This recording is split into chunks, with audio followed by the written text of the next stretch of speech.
Ma?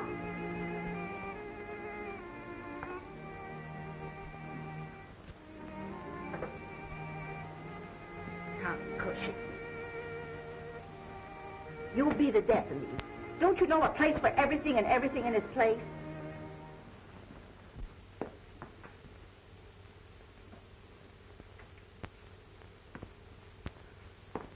You forgot your platter, Mom.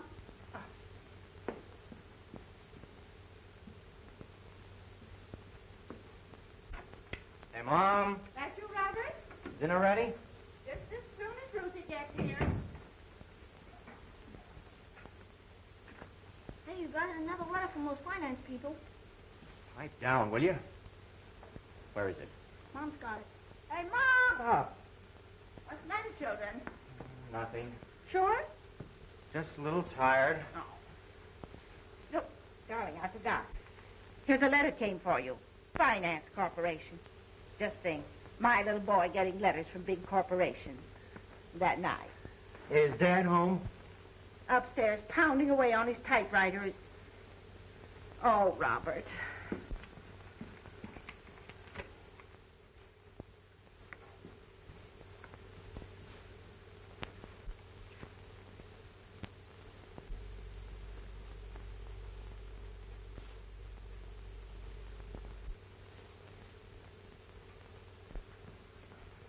Your salad, Ma. Oh, yeah.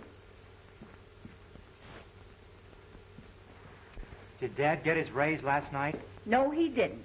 But I'm going to speak to him about it just as soon as he comes down to supper.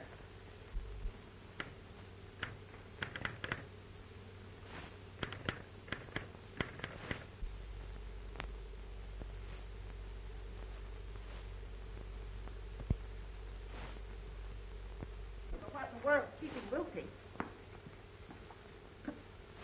Everything's ready and waiting.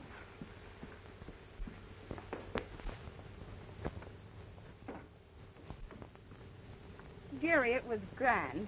See you tonight. Maybe I'll Shall I give you a buzz later? do that little thing. Bye. All right.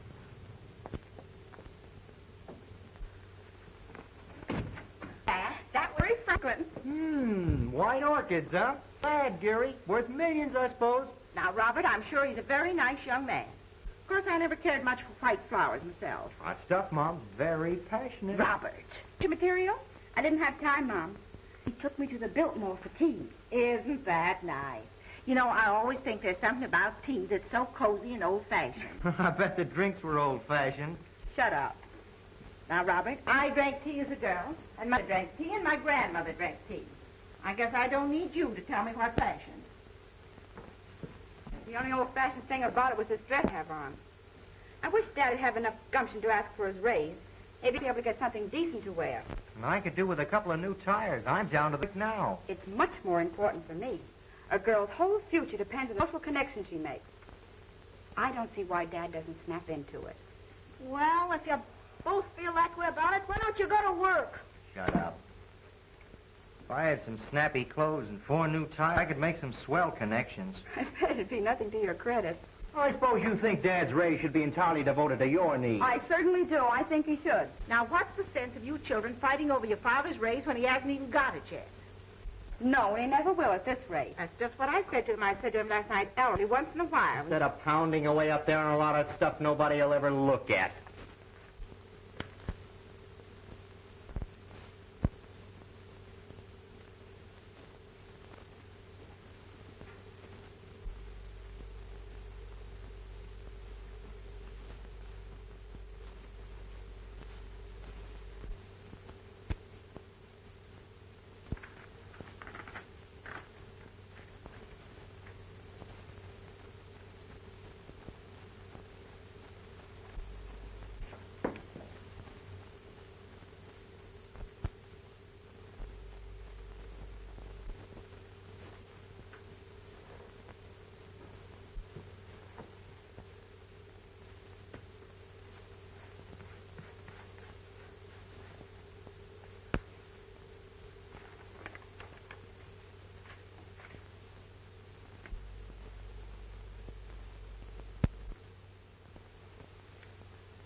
don't think that's any way to... Hello, Phil. Evening, Mrs. Gleason. Come in.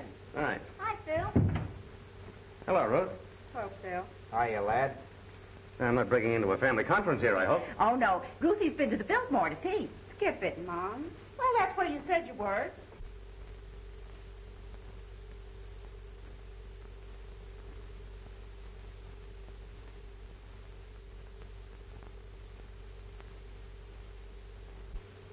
Hello, Tommy, my boy. How are you? Okay. Staying for dinner, Phil? Well, I don't know. I'm afraid it's somewhat of an imposition. Oh, nonsense, Phil. There's always something left over. You might just as well eat it as throw it away. Well, Ruth? You're an eyeful for any man. I feel anything but that. Why? What's the matter? You must know it's about Dad's raise. Oh, did he get it? If he had, we'd be spending it, wouldn't we? Well, not all of it, I hope. Bob would need most of it. He's 2 payments behind on his car now. Who asked you to horn in? Why don't you sell it and let somebody else do the worrying? Well, I'd never have bought the thing if I hadn't counted on Dad's raise. If you'd taken that job Dad had Mr. Jefferson offer you, you'd be able to make the payments on the car yourself. Work for that man? I'd rather walk all the rest of my life.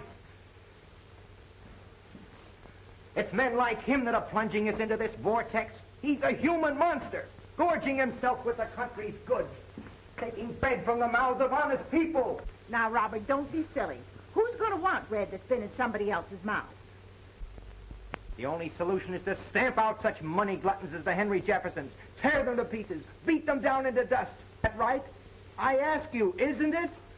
Darling, if you go on like that, you're going to have a headache. Seriously, Phil, don't you think Dad should demand his raise? In your opinion, Phil, wouldn't this be a good time to ask for it? No, I don't know. All times are about alike in the newspaper business, Bob. Yes, all bad. I wouldn't say that.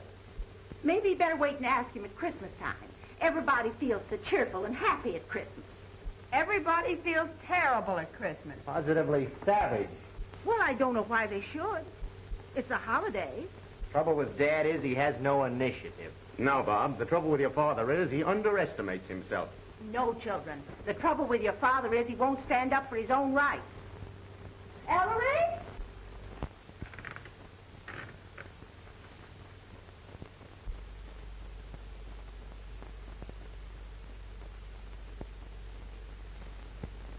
Ellery?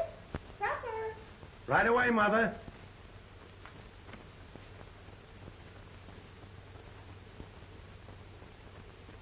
Come on, everybody. Maybe you don't feel hungry after your tea party. What's it to you?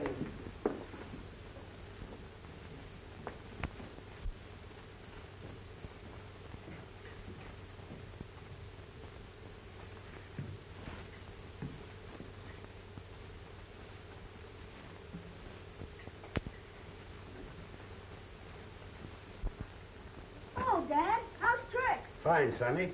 How's everything with you? Oh, swell. Hello, Dad. Oh, Father. Evening.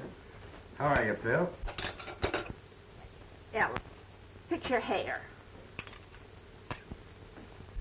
You know, it's good to see you here. Well, thanks, but I'm afraid I'm here most of the time. And Ellery, straighten your tie. We're always glad to have you. Thank you. You burned a hole in your vest. Many's the time I've told you when you were smoking upstairs like that. You ought to take your vest off. Well, sometimes I burn holes in my pants, too. Trousers, Ellery, trousers. Well, they were trousers when I bought them, but now they're just pants.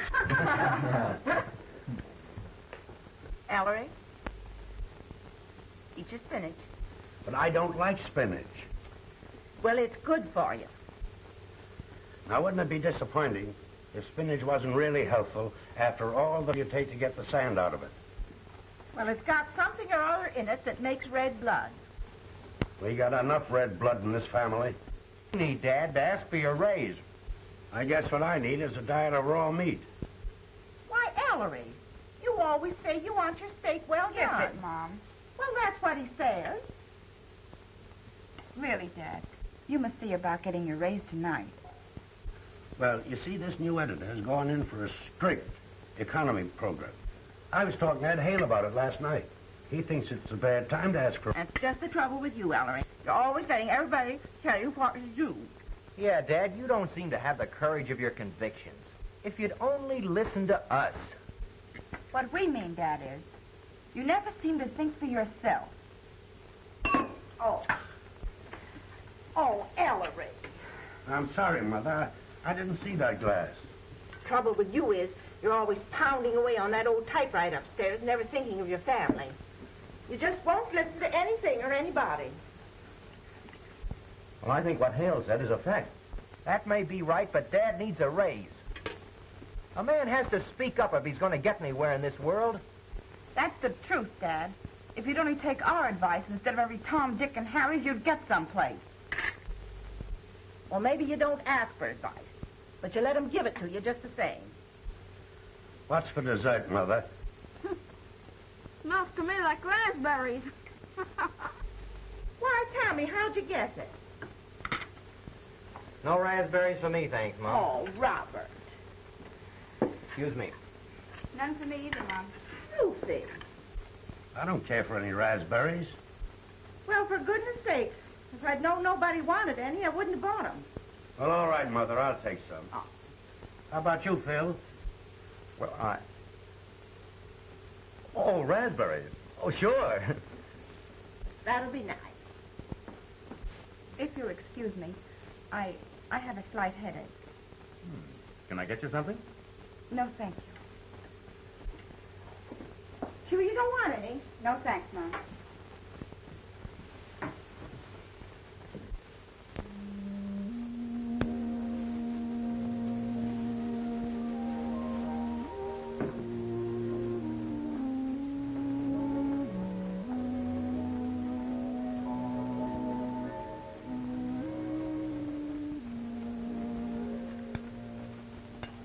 Will you excuse me, Mrs. Cushing?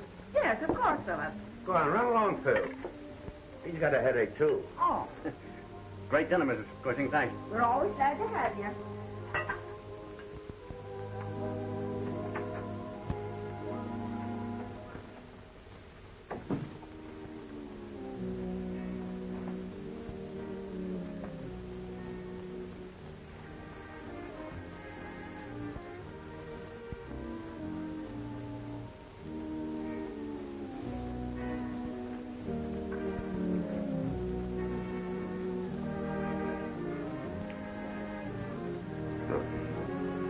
Kiss me. I did kiss you. No. I kissed you. What's the matter, dear? Oh, I don't know.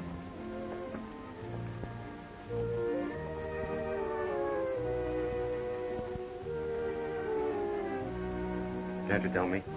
It's Dad. Dad? What's he done now? That's just the trouble. He goes on the same old way. It's maddening, Phil. Is that all? All. This eternal poverty. Poverty?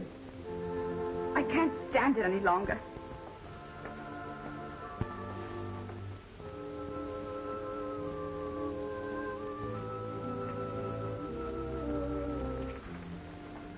Listen, dear. Let's talk this over quietly. I don't want to go on like this. Why doesn't he do something to get us out of it? Well, I'm sure he's doing the best he can. It's pretty hard for him, too. You see, this copy reading that he's doing now is hard on his eyes. Why doesn't he insist upon getting his old job back again? It belongs to him. Why, for over 15 You years... don't understand, dear. This new editor is a tough nut to crack. Besides, this is the newspaper racket. Anyone knows if a newspaper man isn't an executive by the time he's 50, he lands in a poorhouse. I wish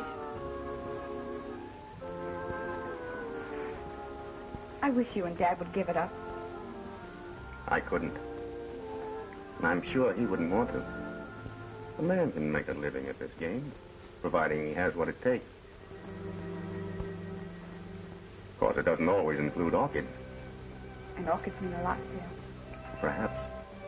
But they're nothing but a bad smell when they get stale. You can always get fresh ones. Not always. I think I'd be willing to risk it, Phil. What do you mean? I mean...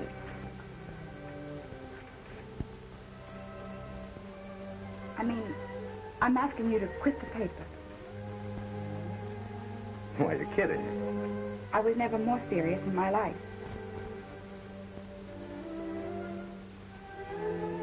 Not even for me. Listen, dear. It's the only business I know. It's my life. I love it. I couldn't give it up. You're sure you mean that? Absolutely.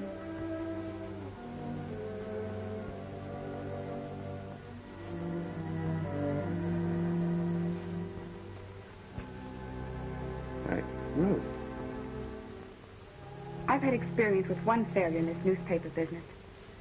And I'm not going to be silly enough to take on another. I'm sorry, Phil.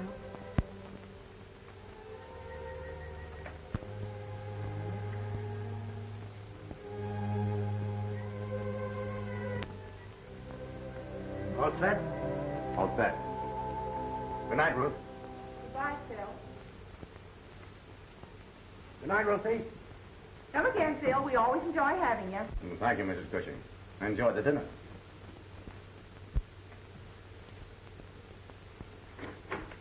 Good night, Mother. Good night. Ellery, Yes, Mother? be sure you get that raise tonight. Well, I'll do my best. Well, Dad.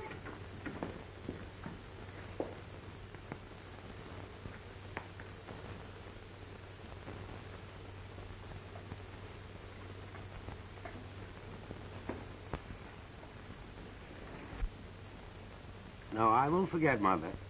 Bottle of magnesia. Yeah, sure, I'll bring it home with me. What? No, I haven't had a chance yet. Why, I haven't seen Flintley yet. No, I won't forget. So long, Mother.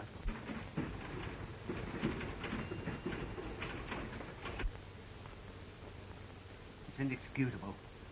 This Cushing's getting worse and worse. It's his eyes, Flintley. That proofreading. He can't help it. Can I help it? If he can't see to read, let him do light housework or something. He's been with the paper for 15 years, Flintley, and I consider him a very good... Look at that. Tell him I want to see him.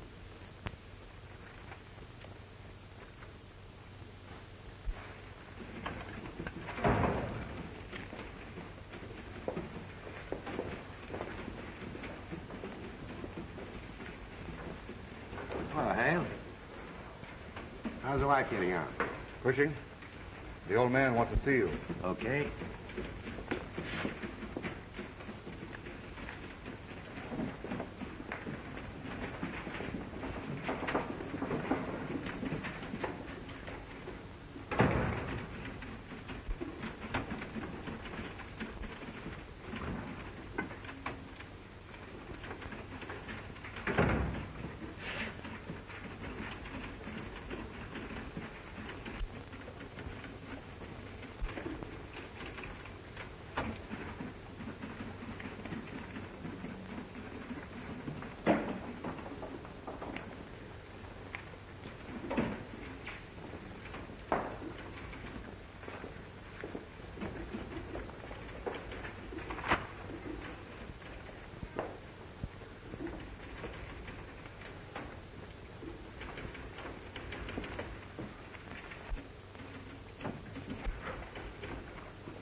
Well, what's the idea? Well, what's your guess? I'm going to tell that old goat just exactly what I think of him. Come back here, Phil. Don't do anything foolish. Well, what's on your mind? Flintley, ever since you took over this paper, I've wanted to tell you a thing or two. Listen, Sergeant. Now, wait a minute. You're on the listening end this time, and you're going to sit there and listen while I tell you. You're no newspaper man. You're nothing but a... What can you expect from a guy like Flintley? Gosh, Ellery, it's a tough break. Well, they can't all be good ones. Maybe I've had my day. Don't be an ass, Ellery. Flintley just doesn't know a good man when he sees one, that's all. The old man couldn't use these, I suppose. Well, he's had 'em over 3 weeks. I don't think he even looked at him. Now, hold on a minute, Stardline. You'll do nothing. I'm quitting. I wouldn't stay on your filthy sheet if there wasn't another job in the whole United States of America. You can take my job and stick it in the ash can along with my compliments.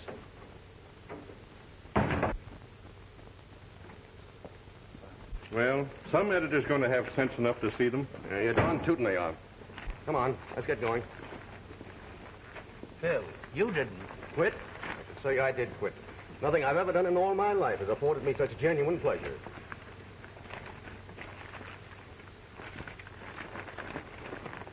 All right, let's go.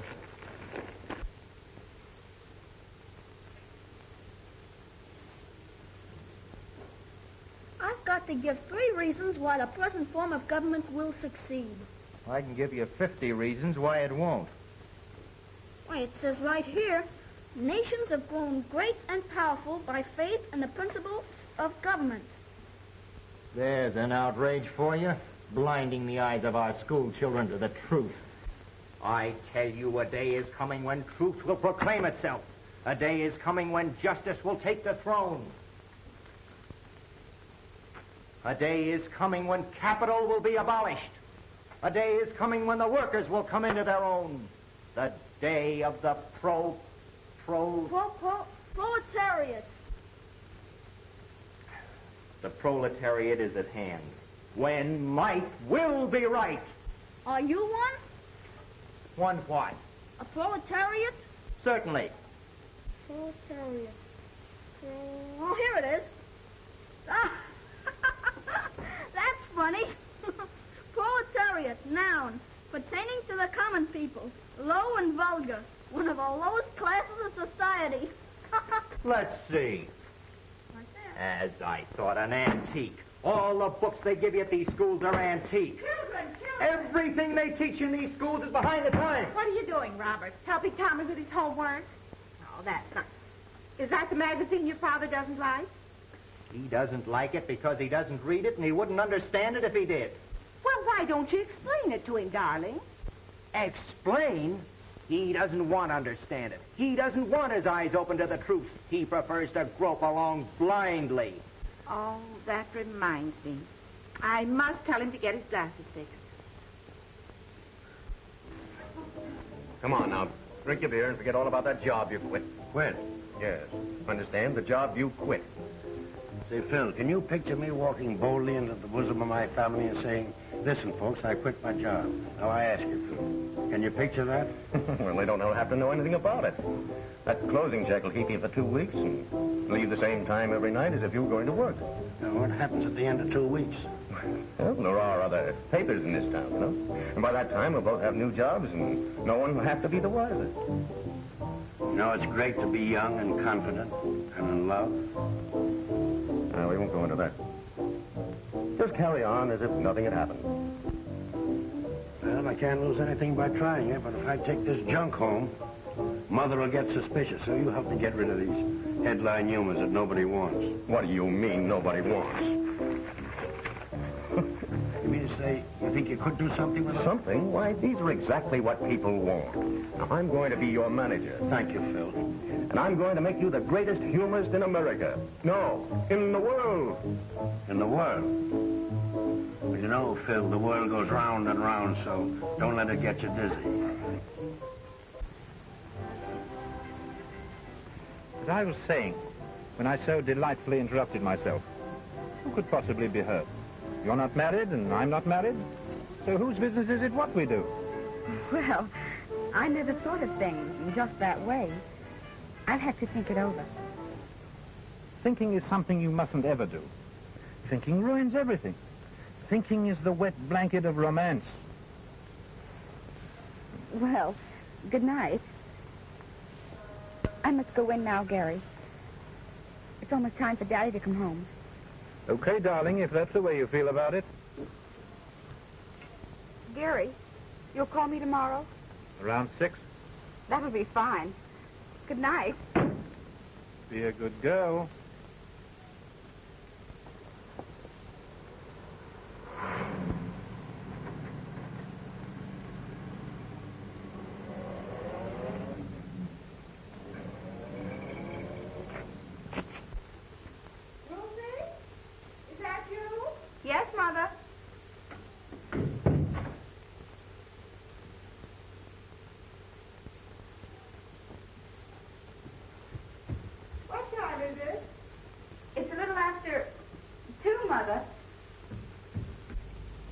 Well, good night, Mr. Cushing.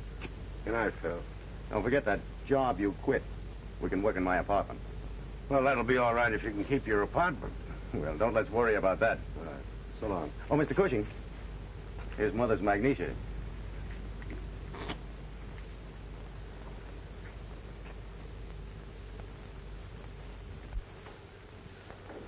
That you, Ellery? Yes, it's me, Mother.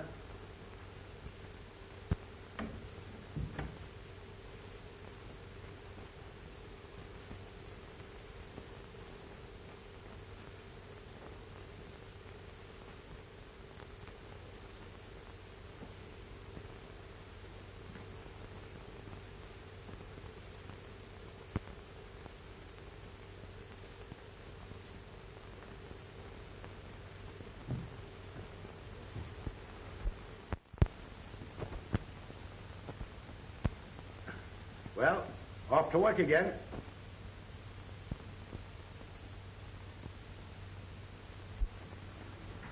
I'll be back at the usual time. It's a tough night ahead of me. Ellery? Yes, Mother? Don't forget to do something about that raise tonight. I'll do my best. Oh, Ruth, Gary Franklin's car's parked in the street again. Here's your prunes for breakfast. All right, put them in the kitchen like a boy.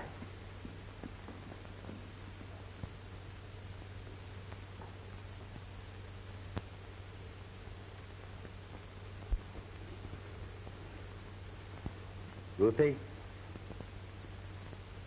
I thought I wouldn't have to go through all this again, but I'm quite sure I'm right about that fellow Franklin.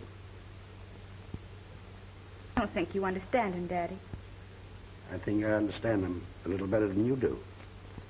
Now, Ruthie, I don't want to spoil your fun, but I don't want you to see him again. Good night, Ruth. Good night, Daddy.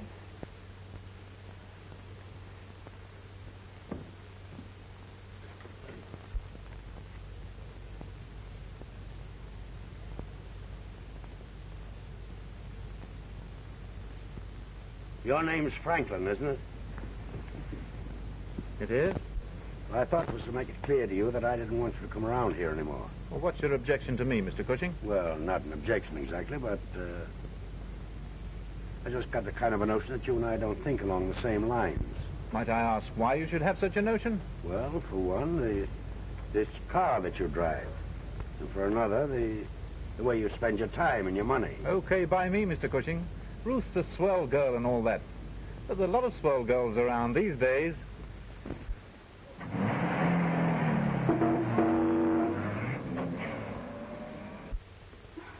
Dad makes me simply furious. Well, of course, it never seems to occur to him that a daughter of his could marry a millionaire. It isn't that, Mother.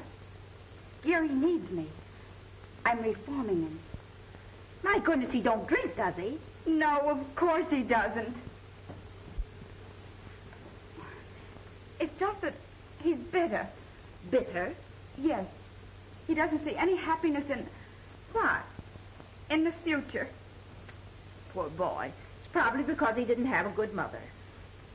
Gary's so proud. If Daddy's insulted him, he'll never get over it. He'll think I don't want to see him anymore, and he'll go away on one of those awful tramp schooners. Well, I should think with all his money, he'd want to take a good boat. Oh, Mother! Why don't you dictate and let me do the writing? Yeah, that'll be better.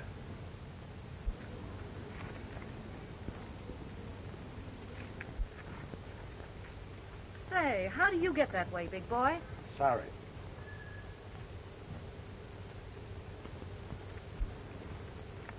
What's the idea of making a pass at a lady? I didn't. No? Say, what are you two guys doing here on this bench every evening anyway? Well, you see, officer, it's this way. I want to hear this bird do the talking. Well, you see, my young friend here was unable to keep his apartment. Yeah? Well, why did they throw him out? Well, maybe because I couldn't pay my rent. Shut up, you. Go on. Give us the story. Well, believe it or not, officer, that bench there is our office. What kind of office? Well, you see, we're writing a column for a newspaper. What paper? Well, just what I thought. From over at the labor hall. A couple of picket boys. Move on now, both of you. Now, wait a minute, officer. Here's a sample of it.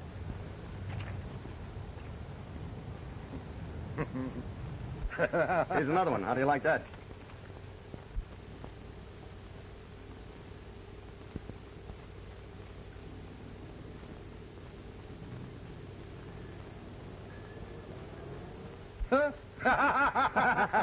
Show him some more. Well, the office is yours. Well, that's encouraging anyway. Now, if we could only find an editor with a sense of humor. Well, 50,000 editors can't be wrong. Maybe it's us. Well, didn't you hear the cop laugh? Yes, but that was funnier than what he laughed at. Now, why do you say that? Now, listen, Phil. Let's stop fooling ourselves. We're not trying to make policemen laugh. We're interested in editors. Now, wait a minute. I'm working on a new angle, and I guarantee that it'll bring home the bacon. Well, I always did like bacon.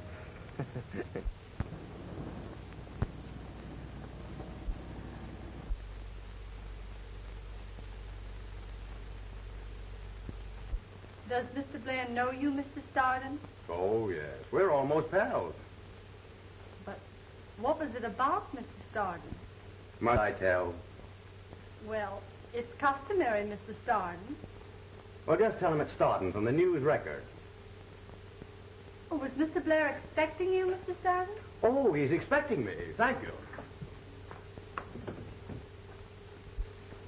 Well, that new secretary of yours certainly put me over the hurdles. Hello, Phil. Looking for an interview for your paper? Well, I don't go in for personal publicity, but anything for you.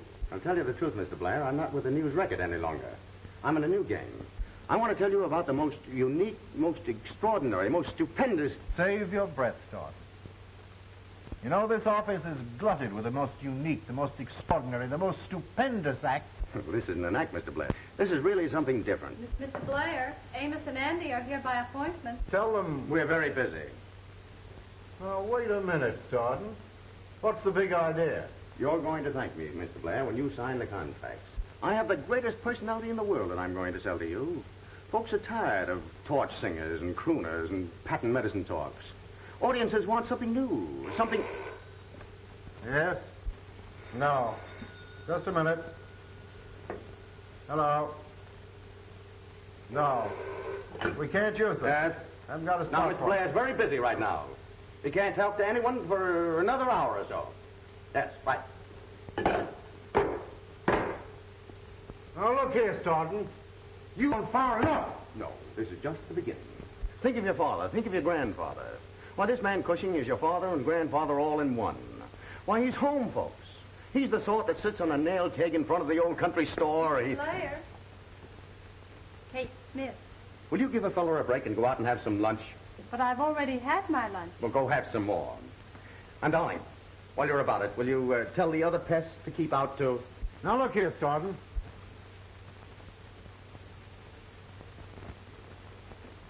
Now, this man Cushing, the old ladies are going to love him. The young girls are going to adore him. And you yourself are going to be glad to listen to him.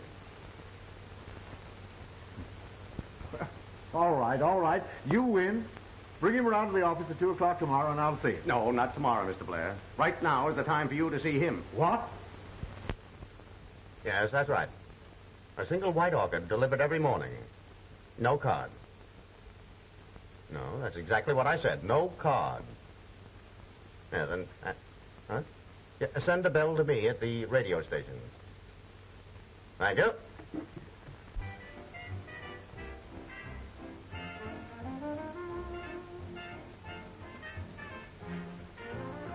No card.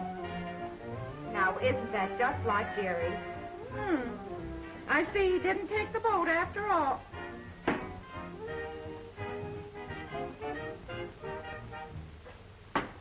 This is station KEY, presenting for the first time Uncle Dudley.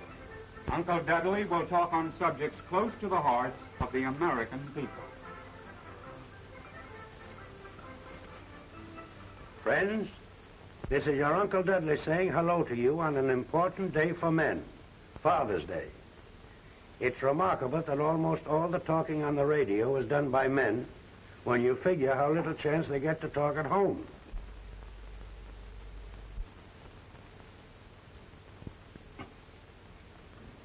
You know, this Father's Day is a great racket. At one time, Father only got presents on Christmas. But along about the middle of June, the neckties would wear out and Dad would buy the kind he liked. Now, Mother knows Dad can't pick out his own neckties, so they started Father's Day, just so Dad could get a fresh batch of ties to carry him till Christmas when they could start the whole thing over again. But we've heard enough about Father. Let's give a little thought to Mother. Mothers, why, bless them, there isn't one of them who gets half enough appreciation. That man gives the first sensible talk I ever heard over the radio. But there's one day Dad don't have to depend on slogans to make him head man. That's payday. But most of the time, Dad's dodging trouble. Gee, that sounds like Dad. Oh, nonsense. Doesn't sound a thing like your father. If your father was as smart as that man, I wouldn't have so much work to do. I'd have a hired girl to do it for me. There's so many things Dad can do to get into trouble. There's the ashes he drops all around the house. And he's always saying the wrong thing, or he don't get home on time. Isn't that the truth? And then Mother just naturally has to scold. But most of us can remember when she wouldn't have said a word. But that would be back in courting time, when the moon was more than just a little yellow something way off in the sky. I can remember when I was courting. But I shouldn't be bringing up personal things. Oh, I wish Ellery could say things like that. Oh, Dad's got it all over that guy. What do you know about it? I tell you, it takes a woman to understand a man. Some folks think marriage spoils a career. And then others think you aren't successful unless you've been married 3 or 4 times. But seriously, marriage is a great thing. And no home should be without one. Station KEY is to be a regular feature. Yes, Uncle Dudley. Station KEY. Glad you enjoyed the Uncle Dudley program. Yes, every afternoon at this time. Oh, Ruthie! Here's that little box again.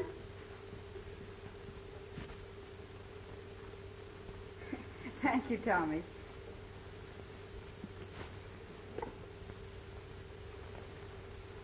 Any card with this one? I think you'd call up Jerry Franklin and thank him. It's too divine, this silent tribute every day. Oh, for Pete's sake. What's the matter, Robert? Nothing. Sure? A little tired, that's all. Oh, Robert. Here comes Dad. Well, I'm going to find out right now where he's been spending his afternoons lately.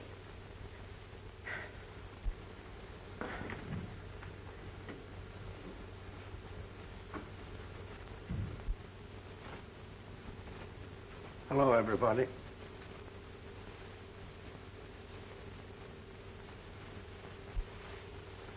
Mother.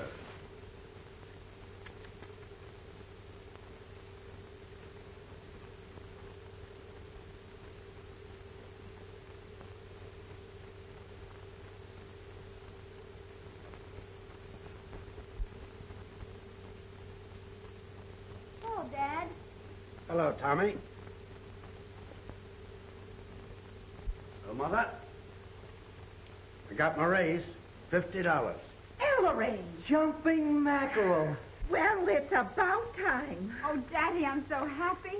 Now I can make those payments on my hat. How about a new suit, Dad? Now, wait a minute. If you think you're going to spend Dad's raise, you're mistaken. I need more clothes than he does, Dad. Is this 50 a weekly or a monthly raise? Mother, where do you see that new dress I have in mind? Now, Oh, it's listen, Ruth, gorgeous. I don't think it's Oh, fair no, of you to listen, I talk can get about a it. thing I want. I'm the one that needs... Quiet! I'm thinking. But, Mother... Oh, Mom, now listen, ain't that right for her to act that way when I'm the one that really... Dad, you want to hear something funny? Huh? You want to hear something funny? I'd love to hear something funny. This being serious is getting me down. There's a man making speeches on the radio every day. He sounds exactly like you. Is that supposed to be funny? Mom and Ruth don't think he sounds like you, but I do. Well, that's because they can't imagine anyone listening to me doing the talking. Or if you made speeches on the radio, everybody would listen. You think I'm pretty much all right, don't you, Tommy? Sure. You'd make a lot better cracks than this other gink. He ain't so hot. No? No, you'd be a lot funnier than him. And louder, maybe. Oh, Mom gets him on awful loud. So she can even hear him in the kitchen. Do you mean to tell me that your mother really listens to this fella? Sure. If anyone makes a noise, she gets awful mad. Yeah, well, I know that. She's awfully interested in him, and she believes every word he says. Say, Dad, what do you think this other fellow looks like? Well, he's about... Now, how should I know? Well, you know almost everything, don't you? Your mother don't think so. Oh, Dad. Ma's all right. You bet she's all right. And that's the way I always want you to feel about your mother. No matter how fond you are of me. Remember, Tommy, that your mother is your best friend. But us men have to stick together, don't we, Dad? Sure we do. I hope these slippers stick together. Dinner's ready. Come on, Dad.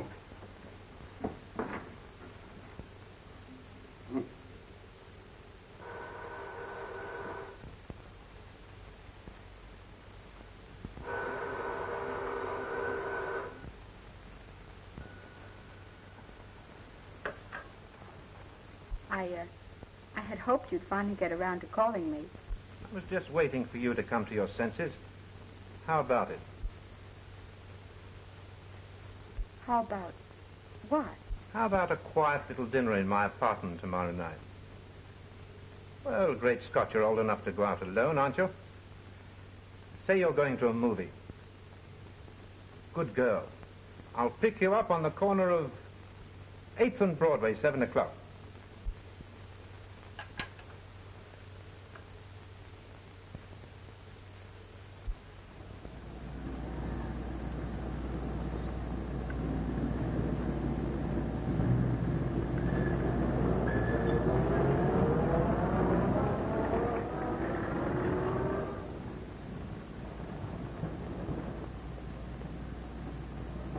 Well, what do you know about me running into you like this? Come on, I'll bow you home. Now, shall we take the bus or the streetcar? I was going to, A picture? Well, that's fine. I'll tell you what we'll do. We'll celebrate my raise.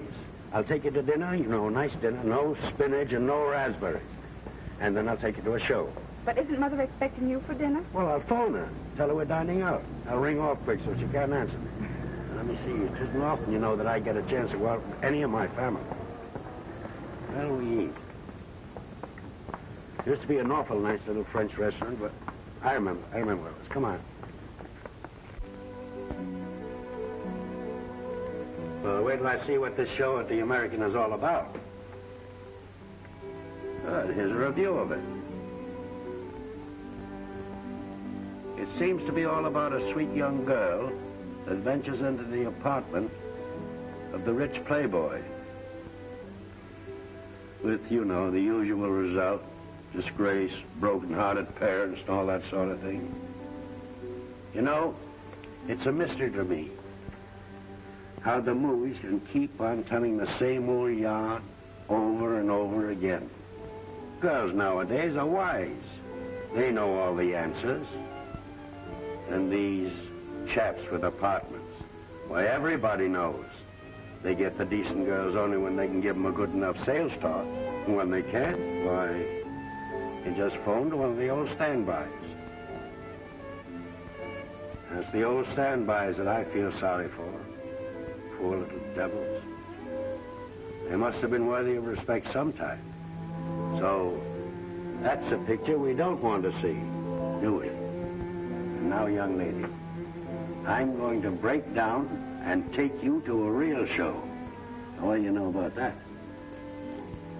Daddy, I think you're swell.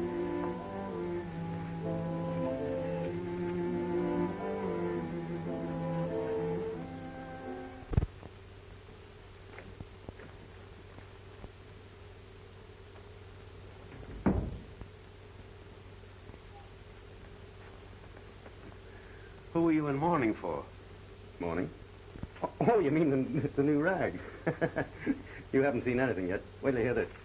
Why, our best terms for Uncle Dudley's syndicate feature, Peerless Press. Yeah, and this one. Desire to effect arrangement for comic strip entitled Uncle Dudley. Also movie tie-up. Metropolitan Feature Syndicate.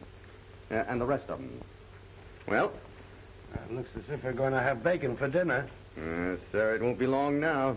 Why, those things mean thousands. Well, take a bow, fella. You're the one that did it. You know better than that. And another thing. We won't have to work in the park any longer. Well, for a while, I'd feel safer working there. Okay, but don't you think it's about time you let the family in on the big secret? Now, that's just it. You think you know my family, but you don't. Why, the minute they knew, Bob would want to write my dialogue, Ruth would want to tell me how to say it, and Mother, God bless her, she'd want to dress me up, like you. Well, you're the doctor. I suppose Ruth never speaks of me? Don't you think later on that probably she'll think differently about things? Why, of course she will.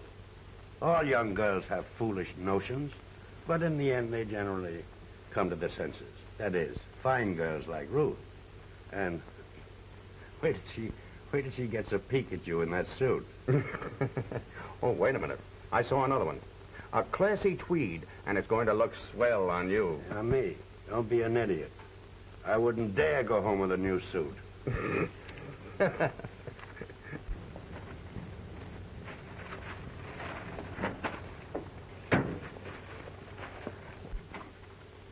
Hello, Bob. Hi, Sis. Wait till you see this outfit. Well, what do you mean he don't work there? Well, I tell you, he just got a raise. Well, are you sure this is the news record? Well,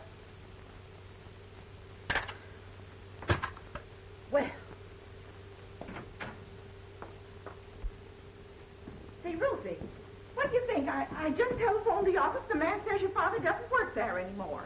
How do you like this, Mom? Isn't it a honey? Well, that's ridiculous, Mother. There must be some mistake. well, of course there is. I said to the man, well, he does work there, and he said to me, well, he doesn't. Well, I'll call Phil. He ought to know. Oh, Robert. This hat will make him sit up and take notice. Notice what? News record? May I speak to Mrs. Darden, please? Look at the pants, Mom. Look at the pants. Do they fit? Well, I don't know. Seem kind of tight in the seat to me.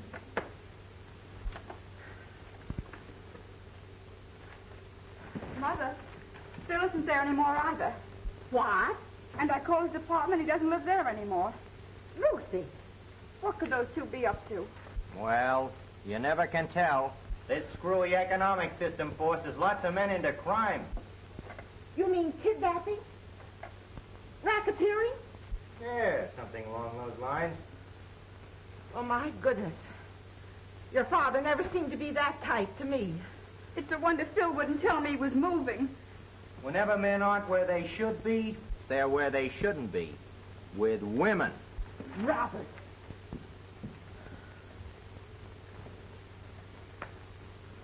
Sometimes, when men get to be Ellery's age, they start acting in a very peculiar manner.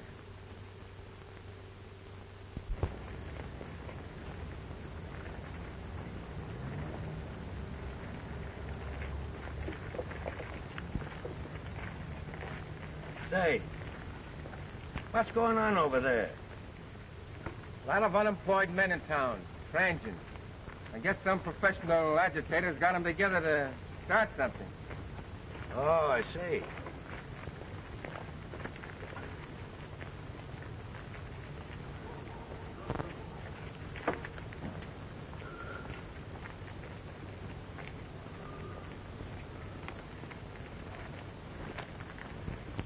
And now, comrades, we have a young worker with us tonight who has a very important message for you.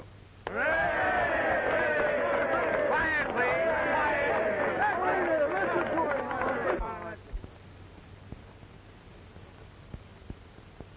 Comrades, we are gathered here tonight at a critical moment in the great stride toward liberty. How long are we going to cower here like dogs instead of rising and taking what's coming to us?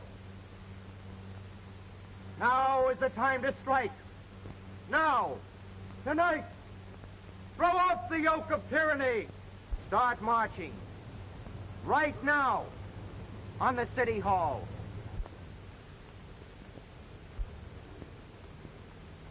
Action! That's what we want. Close down some of these factories where only half the force is working. Right. Tear them down and throw the other half out of work. Rise, workers! People all over the country will be afraid not to join us. That's the stuff. Put more fear into the people, and they'll quit spending altogether.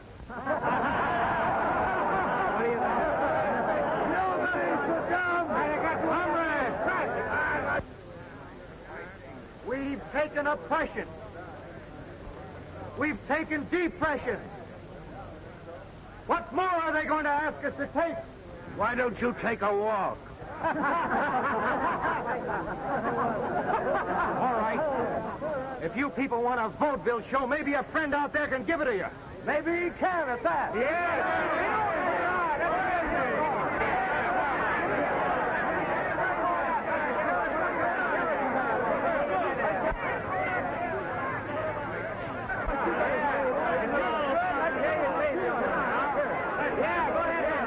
Looks like trouble in the park. Better send the riot squad over right away.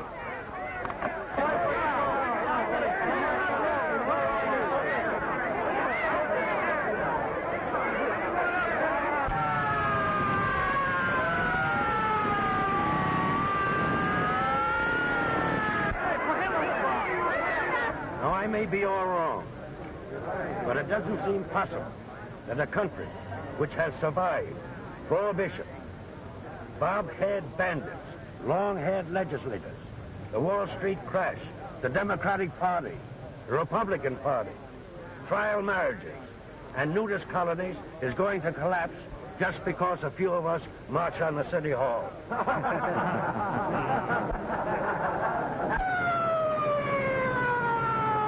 We asked our country for a New Deal, and we got it. We asked our country for a reemployment program, and we got it. We asked for a home loan and the farmer's relief, and we got it. That's it. He's on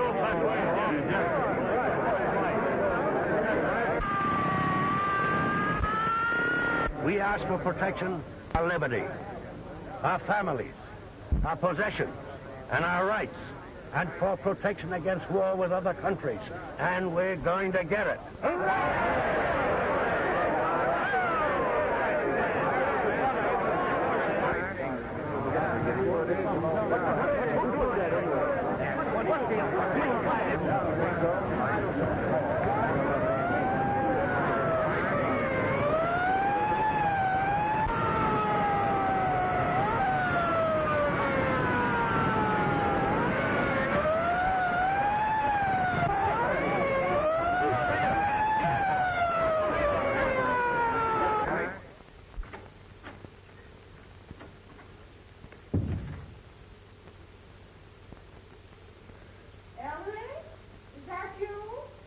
No, it's me, Mom.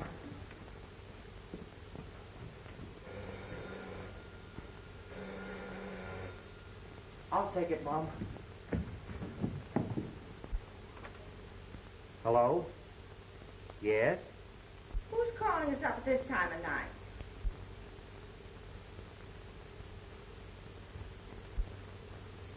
Robert, what is it?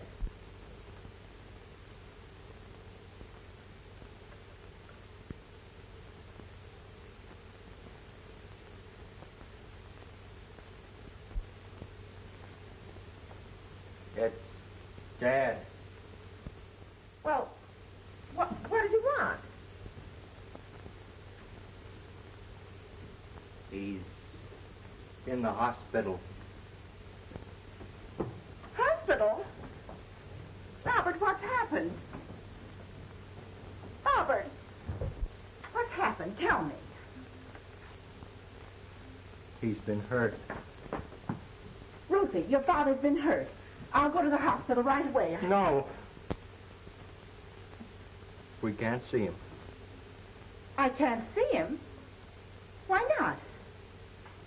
He's unconscious. Oh, Robert. They'll let us know the moment there's any change.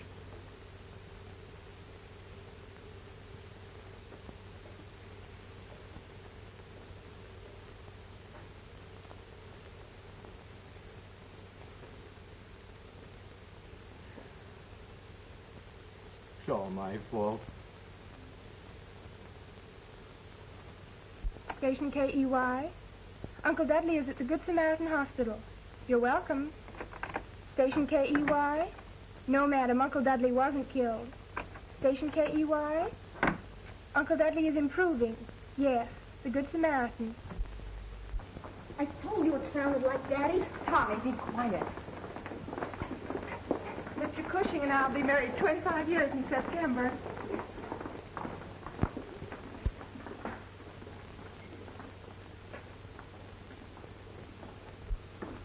Hello, Pop. Hello, Tommy. How's Trix? Oh, slow, Dad. Daddy. Hello, Ruth. Ellery. Oh, no, Mama, dear. Don't cry. I'm all right. You sure? Sure. Oh, my. Hello, son.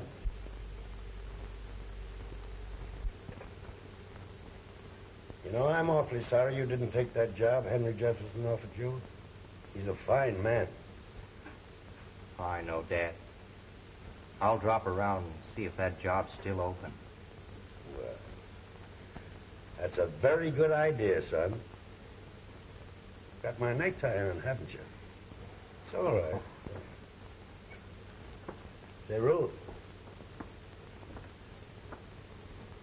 Don't you think it's about time you told Phil to stop sending you those orchids? Phil? Sure. You know, it might get to be a habit, not a very sensible one at that. Hello, Phil. Oh, I'm sorry. Come on in, Phil. Hi, Phil. Hello, Tommy. Hello, folks. Hello, Phil. Hello, Ruth. Well, how's the big strikebreaker this morning? Feeling better? Feeling better every minute. Feel well enough to eat spinach. Nurse. A little later, Mother. Your public is howling for you. Well, Phil's my manager. He started them howling for me. And I got a whole truckload of fan mail, too. Tell me, how does it feel to have such a famous father? Oh, I told him all the time it was Daddy. Phil. Phil, you don't have to send me orchids. I guess it was a silly idea after all.